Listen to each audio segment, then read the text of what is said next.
découvrons maintenant comment créer un bouton qui, au clic, affichera une information.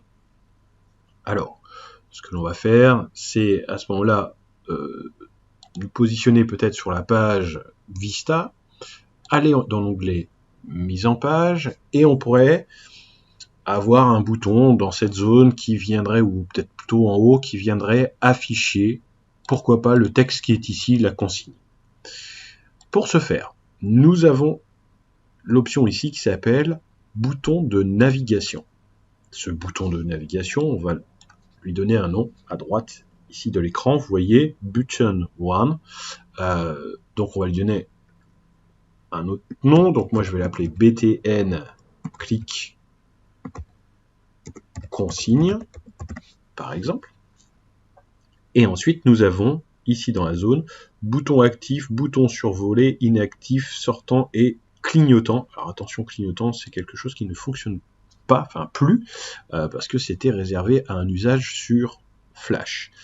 Alors, en termes de boutons, ce que l'on pourrait aller faire, c'est aller chercher, peut-être sur le bureau, en tout cas pour moi, un bouton, en tout cas des boutons qu'on pourrait utiliser à plusieurs reprises. Alors, ici, je vais prendre un bouton qui pourrait être au survol et au clic.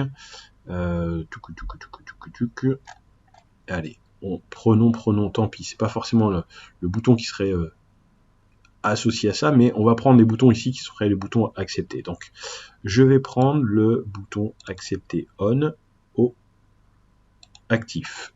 Au survol, il va passer dans un état comme celui-ci, un peu plus clair. S'il est inactif, en gros, pour moi, il n'y a pas de raison qu'il y ait un bouton, et bouton de sortie, il n'y a pas de raison non plus. Ensuite, c'est en termes de taille. Donc là, on a un objet, une image, qu'on va pouvoir redimensionner. Donc, soit vous jouez avec les carrés de votre grille et vous les positionnez comme vous le souhaitez. Donc là, ici, je suis en théorie en 75 par 75, puisque chaque petit carreau fait 25. Et ensuite, donc ce bouton qui apparaît ici,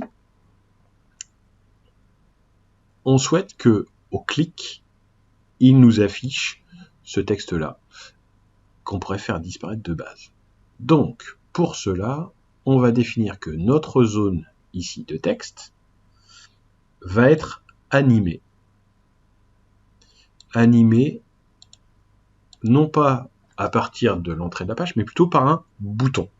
Voilà, donc on dit cette zone de texte, qui demain pourrait être une image ou un autre objet, tout objet finalement, va être animé et sera déclenché via un bouton. Après, on pourra jouer sur des délais, sur des effets, etc. Donc, on le voit toujours à l'écran, on sait simplement qu'il est animé au bouton, dès lors qu'on viendra cliquer sur les boutons ici à droite. Donc, notre fameux bouton, qui est ici. Maintenant, il faudrait lui mettre une action. Donc, on va double-cliquer sur ce bouton, et parmi la liste des actions à réaliser, eh bien, vous voyez qu'il y en a une liste, assez importante. Donc, ce sont en quelque sorte les déclencheurs que l'on pourrait connaître sur d'autres outils. Donc ici, ce que l'on souhaite, c'est afficher. Donc, c'est une notion d'affichage, masquer ou afficher l'objet. Alors, il y a une petite subtilité ici dans l'outil qu'il faut connaître, c'est que si vous souhaitez positionner, garder la position actuelle de l'élément, il ne va pas falloir faire afficher ou masquer, il va falloir prendre ici affichage, déclencher les effets d'animation. De quel objet? Eh bien, de notre objet qui s'appelle ici consigne commencer, texte commencer consigne. Donc c'est l'intitulé de notre zone de texte que l'on retrouve ici. Et quand l'utilisateur va cliquer sur le bouton, eh bien on déclenchera tout ceci. Je vous invite, donc on va le tester pour voir ce que ça donne. Alors, si je reprends, on a ici une zone de texte qui s'appelle texte commencer consigne. On a ici notre bouton qu'on a appelé btn clic. Et quand on fait un double clic sur ce bouton-là, on a bien dit qu'on allait déclencher les effets d'animation dans la famille affichage de consigne, en fait du texte ici qui s'appelle texte commencer consigne, lorsque l'utilisateur fait un clic. On valide. Je clique sur tester pour voir si ça fonctionne.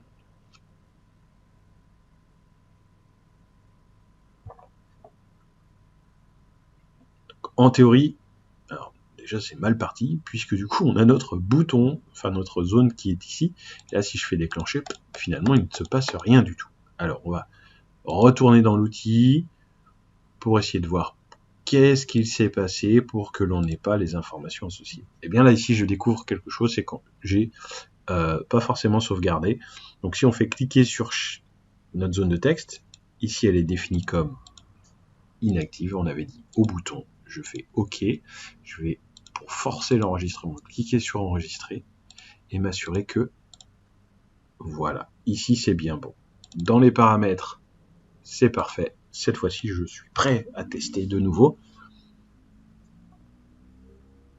Normalement, mon texte n'est pas présent. Voilà, c'est bien le cas. J'ai bien mon bouton qui, vous voyez au survol, change d'état, si je puis dire. En tout cas, on change d'élément visuel au survol. Si je clique sur ce bouton-là, l'élément apparaît. Et en toute logique, si je reclique dessus, eh bien l'élément disparaît. Et ainsi de suite.